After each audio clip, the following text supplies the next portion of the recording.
Welcome to Indoctrination, a weekly conversation series about protecting yourself from systems of control. I'm your host, Rachel Bernstein. Hello, everybody.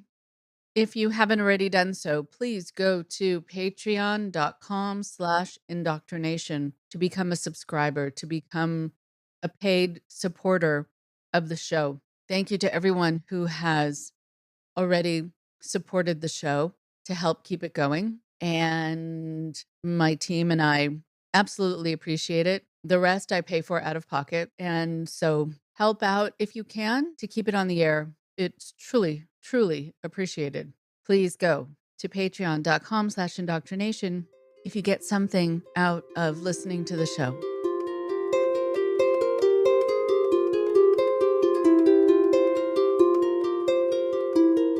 And now for today's guest. We have Elli on the show today. She is going to be speaking to us today for the first part of a 3-part episode. She was raised a third-generation Christian Scientist in Southern California. She left the religion in her late teens and then says she discovered it was a cult in her mid-20s. Her journey of over 10 years has been undoing the restrictive thinking and the false beliefs imprinted in her since birth and finding out who she is underneath all of it.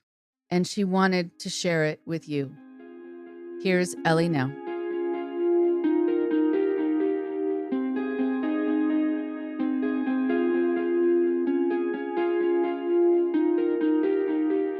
I am very happy to have Elli on the show today. She is someone who brings a lot to an important discussion, an important subject. And by bringing a lot, I mean a lot of information and history and personal experiences.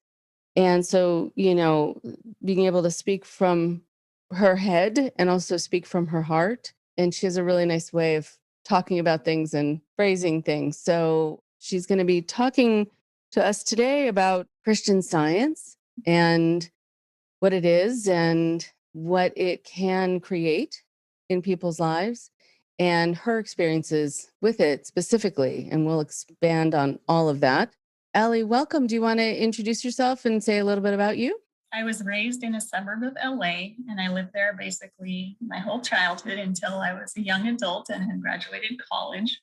And so I was raised in that kind of culture, but I was also raised in a family that were pretty strict Christian Scientists, and they have their own culture. So I was like in a small bubble, but also connected to the outside world. I would say that has a big effect on my experiences because everyone's experiences are a little different. I stopped believing when I was 17 years old. I had been a very, very good student of Christian Science. I liked reading and I read a lot of the books. I, attended church regularly. I followed all the rules that my parents prescribed up to a point. And then I said, wait a minute, things are different with my friends. Things are different at school. Why do I have to follow these rules and everyone else gets to have more fun? And so I started rebelling in that way from a young age, maybe about 7 or 8, when I could really understand the differences. And so when I was 17, I was already like, I want to be out of here. I want to get away. My family is strict in many ways, conservative. And I was reading through these books and I found a statement that contradicted a statement in another book.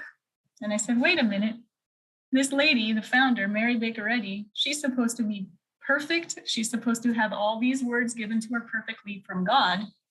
She can't make a mistake and claim she's perfect and that all of these are sent directly from God. I said, oh my goodness, this is the proof I need. So I just quit all of those things, quit going to church, definitely was not getting along with my parents at that time. And then I escaped and went to college and didn't have to deal with them for a while. So at that time, I didn't realize how deep the rabbit hole had gone. I had known that our beliefs were very different, but over the years, I just realized how much I never knew. And how much that I was taught was just the opposite of what most people believe or completely false. I would say when I was in college and the end of high school, I was having some medical problems. And when I was in high school, at one point, I told my parents I wanted to see a doctor. And my mother said, well, you can figure out how to get yourself there.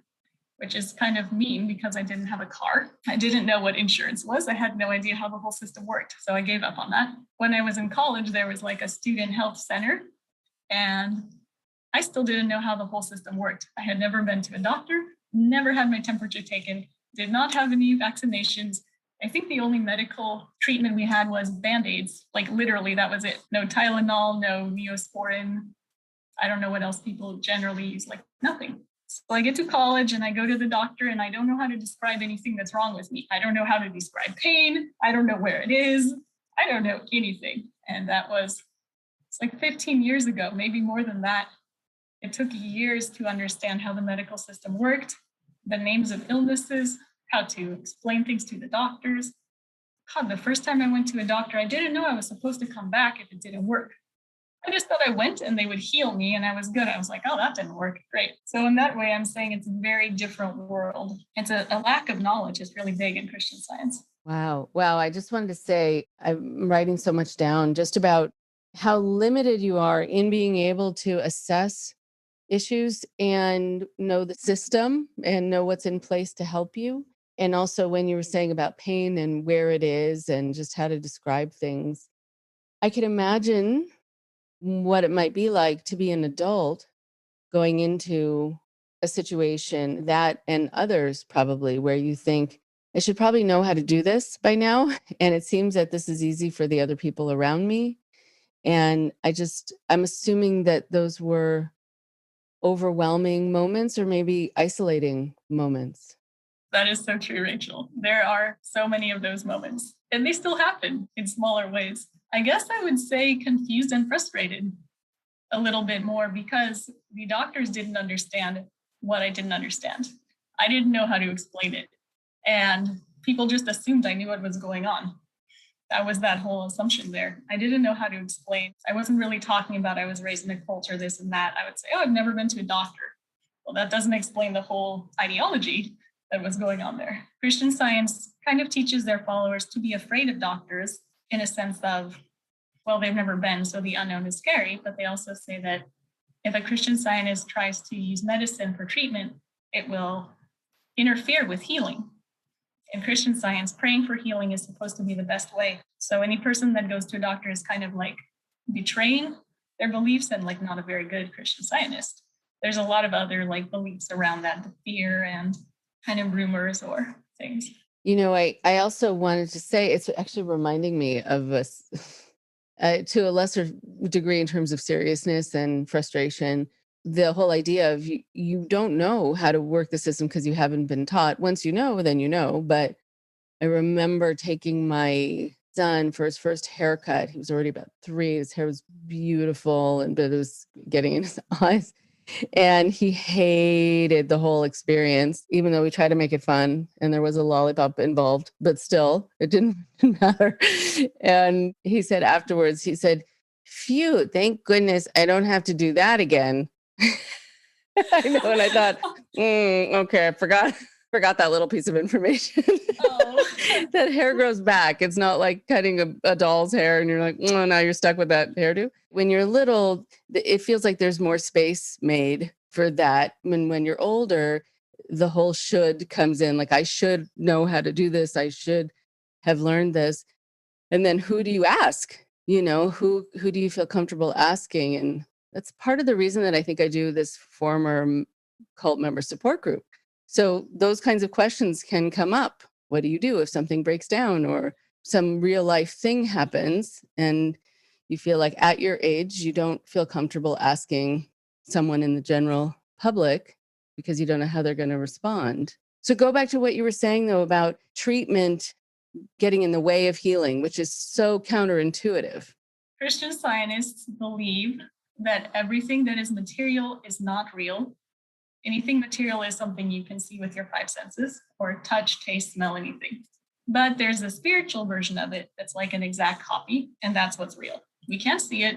We just have to believe it's there. In that sense, they believe that our bodies are not real, so we should not pay attention to them. We don't count age. We deny any physical signs of illness or issues. And the way to pray correctly is along the lines of denying the material beliefs, they call them beliefs, and knowing what spiritual is true. For example, if I had a cut on my arm, I would pray to think that it wasn't a real cut and it wasn't my real arm and it's just an illusion and my spiritual arm is perfect.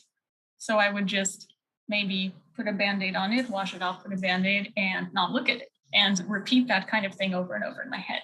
The idea of not looking at it is important because if you look at something, it makes you believe it's more true. So you're supposed to like block out anything that could keep you from focusing on the truth. And I would say truth with quotes because it's subjective. That's what they believe is the truth.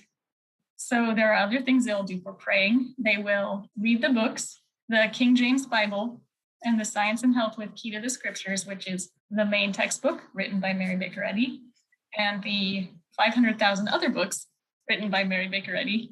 They're not really that many, but there are a lot. There's the Christian Science Journal that was a little more intellectual articles and not as many healings. And the Christian Science Monitor is the newspaper that maybe more people have heard about. It's not mostly religious, although there's probably one column that will talk about these Christian Science things. And so for praying, people will focus on the others. They'll also listen to tapes, and I suppose these days CDs and podcasts and audio files of healings and lectures.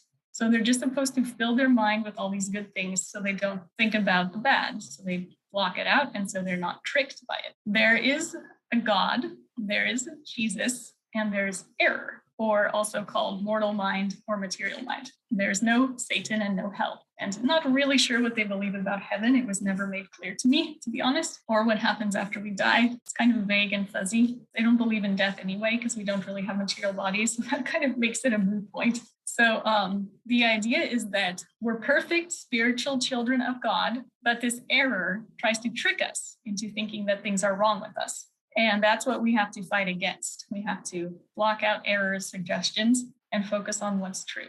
In those senses, going to a doctor completely counters their beliefs because the doctor is going to ask you what's wrong with you, tell you what's wrong with you, look at your body, give diagnosis and medication. So if you can see, those are very opposite of each other. Right, very much so. And I wanted to go back to something you were saying about looking at something makes it real. And I think about things that are taken to an extreme and that sometimes it has a basis in reality. There have been studies about when people don't know that they're bleeding, they don't know they have a cut, they don't know that they have a bruise. And when they do see it, when they notice it, that's when other chemicals are released in their system and the pain registers more and the worry, just the visuals also can impact our mood and shift us. And so it becomes this denial of things or not really noticing them that can make you not have the pain really register. Of course, then the problem is if you have a cut and you don't know about it and you don't look at it, you won't be able to tell if it's getting infected and if there's something else you need to do. So that's handicapping. But it's a very interesting thing. Out of sight, out of mind. And that doesn't work medically, but it can be helpful emotionally. So I sort of see maybe where there's a basis for this, but that it goes beyond, I think, good reason at some point. I don't know if you've heard the experiment where a person who has an amputation and has a lot of pain in their arm, they put a mirror and show the other hand, and they feel like their fist is clenching in the amputated hand. They show the other hand in the mirror releasing, and suddenly the pain in the amputated arm is gone because the brain sees the signal. That is fascinating to me. Truly fascinating. I'm going to look that up. It is incredible what the mind does. And I also love that got figured out. I feel like that was probably from a patient looking in the mirror and realizing that it kind of undid the pain that was registering.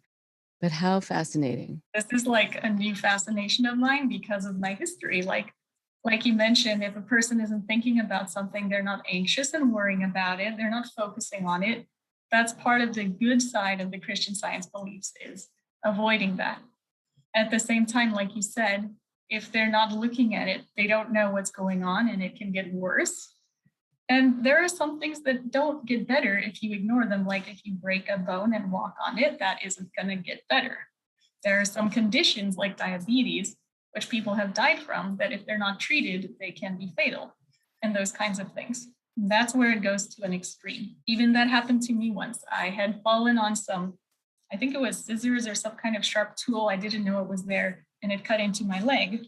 And I just felt like a jab, and I was still playing. I was a kid. And then I looked down because I felt something wet, and I see this blood running down my leg. And then it was like, I'm crying and I'm in pain. And it was so bizarre how long it took. Wow, that is incredible. I think what's also so fascinating too is that what you're doing or studying or reading is supposed to fix things, and then when it doesn't, what that means or what that means about you, I think typically, right? I would say, starting from young children, people are indoctrinated with these ideas. Even young, they are taught prayers, they're listening to tapes and hymns, also songs and things about it. And the idea is that if you're not able to heal yourself, you're not a good Christian Scientist. You're not spiritual enough. You're not praying hard enough. Because if you were, you would know that you were perfect and you would be healed. So there's a lot of guilt and shame and blame going on when a person is not able to heal themselves quickly or at all. And that plays into the denial. Another interesting piece is this goes beyond just the physical situations. It also goes into if something bad happens to you. If you get fired from a job, or if you get in trouble, or any kinds of things, the idea is that if you were spiritual enough, it wouldn't have happened. So then there's like, oh, why didn't I listen to God? Why didn't I listen to that little voice that told me not to go on that path where I tripped? And that goes into the part where a lot of Christian Scientists will pray for guidance before making a decision, almost to the point of being paralyzed. They're waiting for an answer from God. I don't really know where these answers come from, but they definitely believe that God told them and God gave them the answers. Okay, and how does, and I don't mean to go on my own tangent here because I really do want us to be able to circle back, but when you say that God gives them the answers, how does God speak to people in Christian Science? Usually in their minds, sometimes out loud, but the out loud ones are special. They're like rare. And the out loud ones, meaning someone said they heard God's voice? Right. Someone will say, there are these testimonies where people talk about healings, and they'll write them down, or they'll share them at a church meeting, or tell them on a recording. And sometimes they'll say, like, I heard a voice saying, don't go that way. But generally it will be in the mind. Those hearing the voices are like special moments. I hear your words of everything that's material is not real and bodies are not real. That's still reverberating in my mind because that takes a while to figure out about, and how where that idea came from and how that impacts you. And wow, that would change a lot of things in terms of perception. It's such a different way of believing anything about the world. It changes so much, so much. I would say there's a lot of denial of physical needs, and emotions get in there also. That's a fun one. Can go into that later. And just a lot of like not wanting to know about the body and not being aware about the body. Sometimes a big lack of common sense. Well, like I would say I was raised with the belief that since I'm a child of God and I pray nothing bad can happen to me. That's a weird one. So getting into all kinds of scrapes and situations where maybe like I climbed a tree way too high and couldn't figure out how to get down, but I would be fine. Or like just those kinds of like adventurous things where some people be like, oh, this is dangerous. I'm like, I'll be fine. God will protect me. And overall that was a funny part, but maybe that had nothing to do with it. Just going back to the common sense for a moment, there are a lot of people who talk to me about that it's hard for them just to make decisions and to do something that feels logical because they're kind of lost in their thinking around it. And they're training about praying about it or waiting for a sign or finding out or trying to decipher the meaning behind it and not then being able to act on it.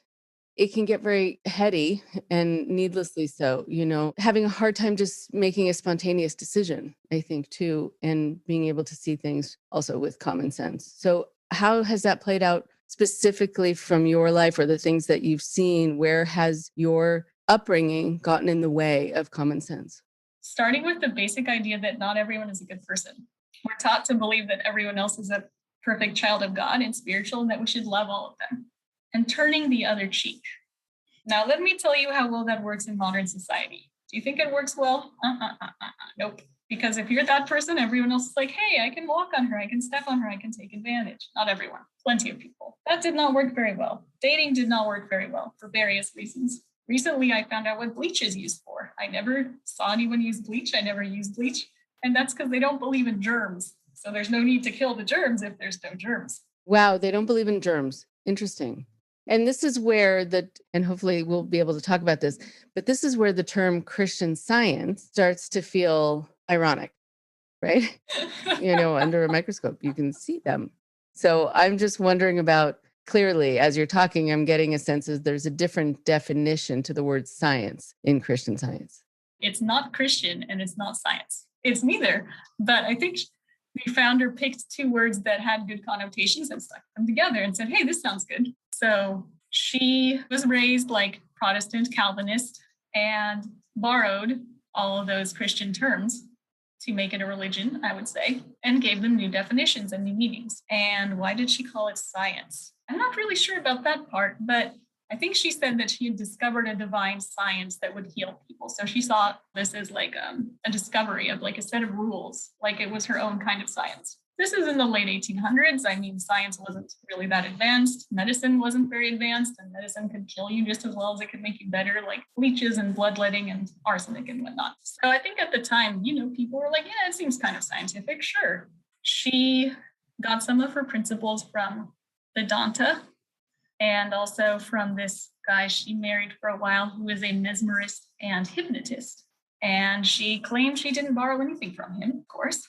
He was an ex-husband. It's very odd that way. I don't know. I would just say she was a little bit crazy and came up with reasons and justifications for all of it and convinced people to believe her. Wow, interesting. When I bring up about science and it's a sciencey thing, I don't mean to make fun. I think about how science was in its, infancy in terms of medical treatments and a lot of the things that were given to people that are just, that are really nothing. and a lot of the snake oil salesmen who could take their wagon somewhere and sell things that were also kind of nothing, or had cocaine in them, which seemed to be a big treatment for everything. So interesting. So I think it was probably the definition of science at the time, or that it could maybe take the place of it. And so many people at the time were doing that also. They'd come up with their magic remedy, which, like you said, would have cocaine or morphine or laudanum or something in it and go around in their carts selling snake oil. I don't know how she came up with the idea to make it a religion. It was genius because religions have like almost carte blanche to say and do whatever they want without taxes or government interference. And the government usually won't step in unless they cheat on their taxes. There's a financial scandal or some kind of lawsuit comes up. So other than that, they're pretty much doing their own thing with no taxes. They can raise money, tell people what to do. And the reason I say it's not Christian, and this is an example of something I didn't know. I didn't know until last year what Christians believe. I knew basic things. They believe in God and Jesus. And I just found out this thing called the Holy Trinity, which I didn't know about. There's God, Jesus, and the Holy Ghost or something, right? I was like, what is this Holy Ghost? I don't know. I have no idea. Why is it a ghost? Do Christians believe in ghosts? I don't think we believe in ghosts. I don't know. So there's a lot that's different. And the way she explained it, the way Mary Baker Eddy explained it was that Jesus was like God come to earth to show us the way, but he wasn't a real person either, because none of us are real. He was like a spiritual version of a person. And I think the story is that he ascended. So that was the idea, that Jesus didn't really die, but he appeared to die. His material body appeared to die, and then he ascended. And that's the goal. That is the goal of Christian Science, is to ascend when they die or instead of dying. And no one's close enough to Jesus to do that. I think Mary Baker Eddy actually died. She didn't ascend. I'm not sure what her excuse was for that. I guess she was dead at that point, so she didn't have any excuses to make. But I'm sure the church came up with some.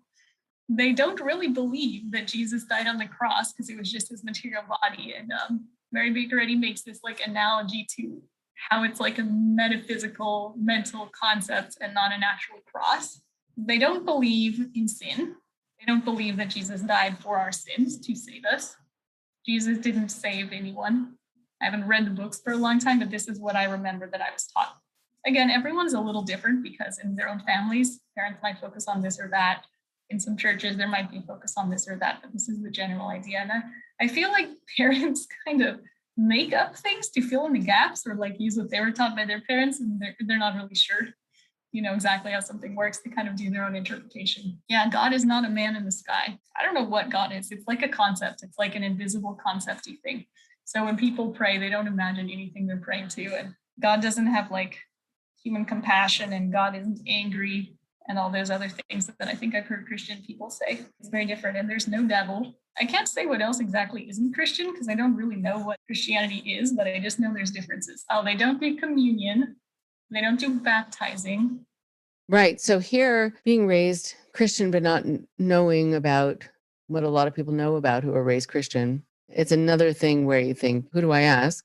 How do I find this out? It gives me this sense that when you're raised that way and then you go into the world, you can spend a lot of time playing catch up and trying to get up to date and informed and figuring out how to do that. Now you can add pop culture to that. We couldn't watch TV shows. And they like chose which books we were and weren't allowed to read, from the library or if we bought a book. Did not let us watch movies. I think I watched 3 movies before I was 13, and I was able to go to movies with friends and watch movies at their houses. It was very censored. So there's like an entire time period of music that I've never heard, and lots of movies I've never seen, and lots of pop culture references I don't know, famous actors' names, musicians' names. People think I'm lying when I tell them I've never heard of these things.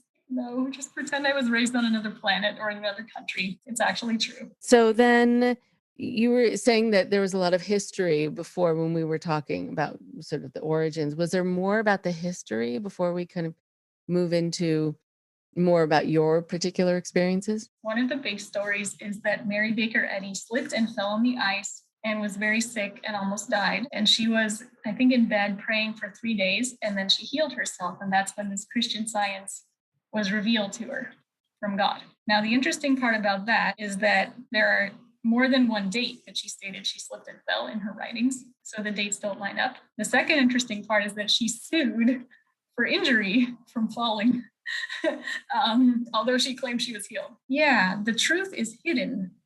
It's definitely hidden. She was very popular around that time, probably because medicine wasn't much better than doing nothing in a lot of cases. There have been a lot of lawsuits against Christian Scientists and against the church sometimes for deaths, for children dying because of a lack of medical care. There's a few famous cases. I don't think they've won any of the cases, something to do with religious freedoms and beliefs, but there have been children who died like of diabetes that was untreated. There was a famous case of maybe it was 1 or 2-year-old who had meningitis. The parents were told to pray for healing and not to take him to the doctor. Then at the very last minute, I guess the practitioner, which is a person who prays for healing, said, yeah, maybe you should take him to the doctor. The kid's not doing so good. And he died and was diagnosed, right? So the interesting thing is if a person isn't diagnosed, nobody knows why they died. So in a few cases, they do know. And then the parents are like, oh my gosh, why did our kid die? Why did you tell us not to take him to the doctor? And the doctor said he could have been saved if you brought them in earlier and that kind of thing. So that was a big case. That was in the news when I was a kid, I think, and a couple others. That still happens these days. There's some religious exemptions to medical treatment laws, like in California and other places, that kind of protect Christian Scientists and other faith healing beliefs from being sued for these situations. I wonder also about people who, in those kinds of situations, when you have a child that gets very sick or a child that dies, which is just unspeakably torturous. I have a feeling that for some people, it tests their faith too much. And that becomes the thing that makes them say, I can't do this anymore, or this isn't right. This got in the way of us being able to save our child. And other people probably where it doesn't test their faith, where they go along with the idea that there was probably a reason. And so I wonder if when growing up, when you would see things happen in families, if you saw both of those kinds of reactions. Yes, I did. I have seen both of those. Right. And I'm sure for a lot of people, it's probably hard to understand why, if your child is kept from a certain kind of medical care or any loved one, and then they die, that you stay in that system. And so what would be the reason that someone would go through something like that, from your perspective, go through something like that, where things could have been fixed or cured or prevented, and even after they go through tragedy, they stay there? I think there are many reasons. And one that I will bring up is that a lot of people die and have never been to a doctor. They die at home. They've not been diagnosed. There's no doctor that comes in and said, oh, you had XYZ illness and you could have been saved. So the person dies. The family doesn't know the cause of death. I guess there's an autopsy and they tell the family, and maybe the family doesn't even know what it is. They've never learned the names of different medical conditions. They don't know if it's curable or not. And they deny it. They don't want to know it. They don't want to believe it. So in that case, it would not make any sense for them to think that the person could have been saved. If they do go to the doctor, and the people that have the strongest beliefs are not even going to get near the doctor most of the time, I would say. The people that are open to that are, again, more of the ones that would be considering another option. If a person's faith is so strong that like they believe it 100% and that's the only world they've known, that's the world they grew up in, they've never had their own exposure to doctors and they believe everything they've been told. For some people, they have to stay with what they know because the unknown is just so unknown.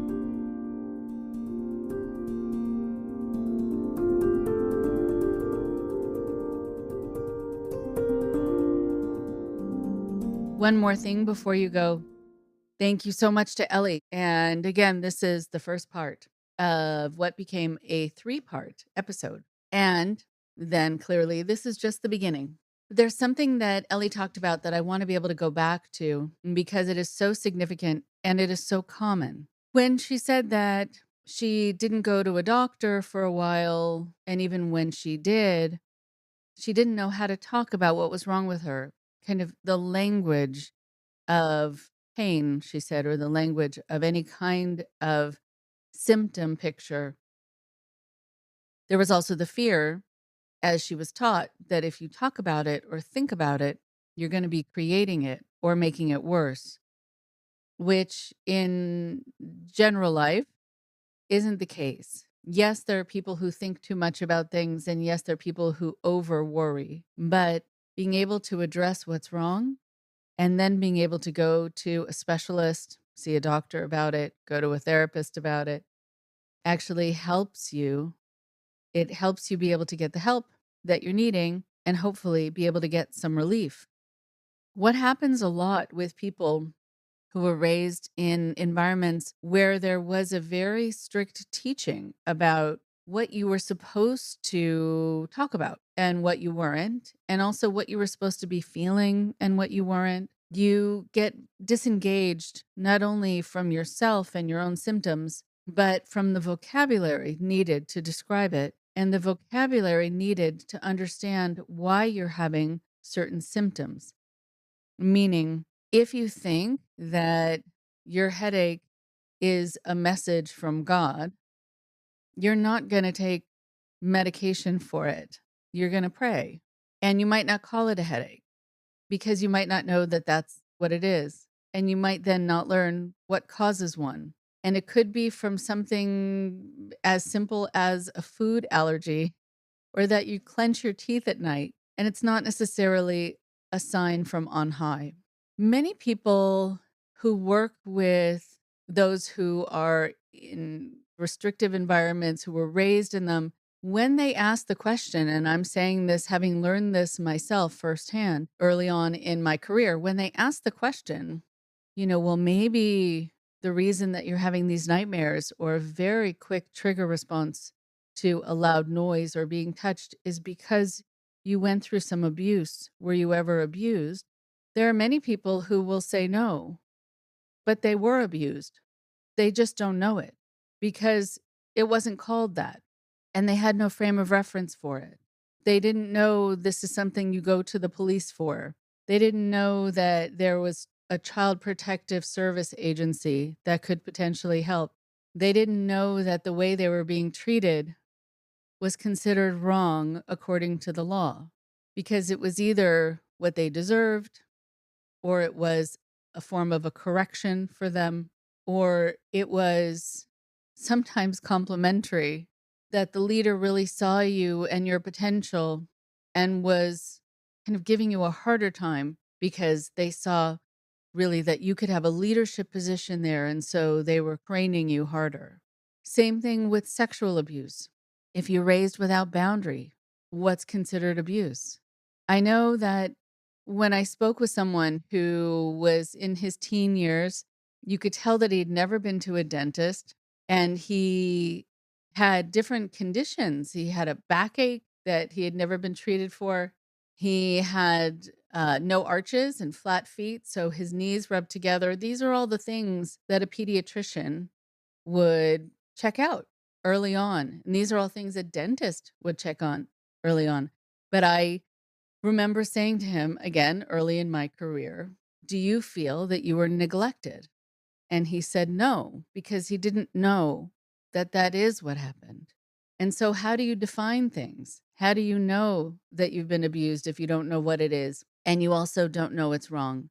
And you also can believe that it wasn't your fault. And how do you know that you've been mistreated? And how do you know that you've been neglected? And the reason it's important is not only to be able to get the help you need, because when you sit down with a doctor, just as Elli talked about, and you finally push through your fear of going there, but then you don't have a way to describe what's wrong and where it's hurting and how much it's hurting, it puts you both at a disadvantage.